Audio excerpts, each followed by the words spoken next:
آپ دھرم کے نام پر کوئی قانون بنائیں گے، آپ اگر ذات کے نام پر کوئی قانون بنائیں گے، ٹوپی اور داڑھی دیکھ کر کوئی قانون نہیں بنے گا۔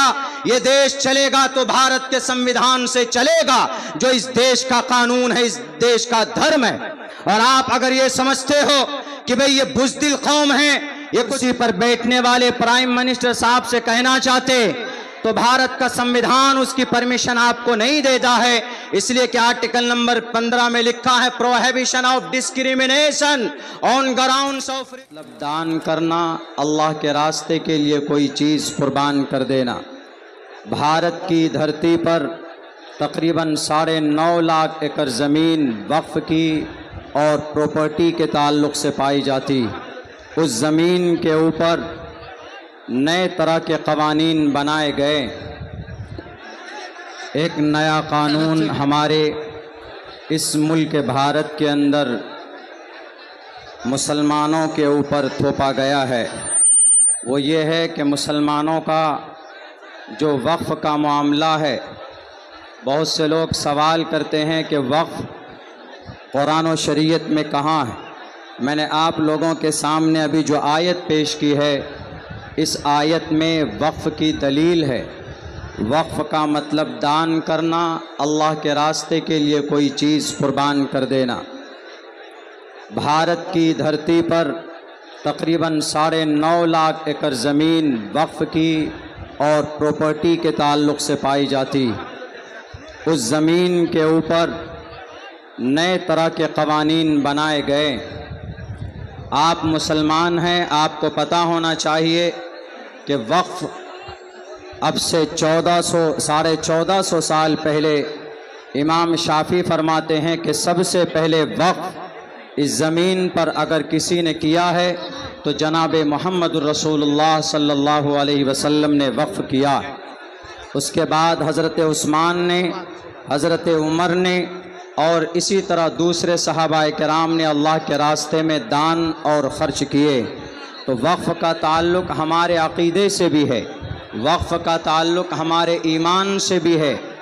آج جو مسلمان سب سے زیادہ سڑکوں پر ہے، 2 وجہ سے۔ ایک تو یہ کہ ہمارا جو وقف کا معاملہ ہے، چونکہ شریعت سے اس کا رشتہ ہے، ہمارے عقیدے سے اس کا رشتہ ہے، اور ہم مسلمان شریعت سے ہیں۔ اگر شریعت نہ ہو تو ہمارے وجود کا کوئی فائدہ نہیں۔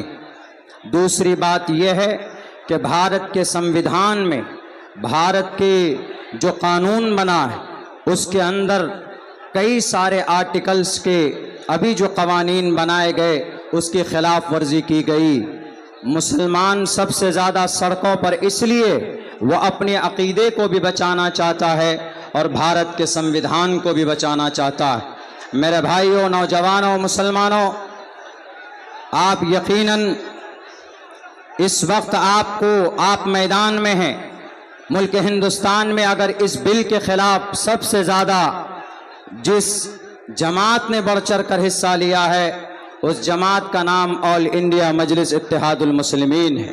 وہیں پر دوسری جماعتیں بھی بڑھ چڑھ کر کام کر رہی، لیکن اس امت کو اگر کسی نے بیدار کیا ہے تو بیرسٹر اسد الدین اویسی صاحب نے بیدار کیا ہے، ورنہ 90% لوگ نہیں جانتے تھے کہ وقف کیا ہے اور کیا قانون بنا ہے۔ میرے بھائیوں، میرے نوجوانوں، آپ اس وقت جو سڑکوں پر ہیں، یہ صرف شریعت کو بچانے کے لیے نہیں، بلکہ بھارت کے آرٹیکل میں دفعہ نمبر 14 ہے، جس میں کہا گیا equality before law or the equal protection of the laws within the territory of India. آپ اس کی حفاظت کے لیے بھی میدان میں ہیں۔ آرٹیکل نمبر 25 آپ اس کی حفاظت کے لیے بھی میدان میں ہیں۔ Article number 15 prohibition of discrimination on grounds of religion.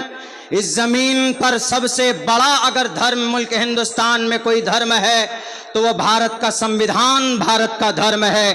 اسی لیے کرسی پر بیٹھنے والے پرائم منسٹر صاحب سے کہنا چاہتے کہ آپ دھرم کے نام پر کوئی قانون بنائیں گے، آپ اگر ذات کے نام پر کوئی قانون بنائیں گے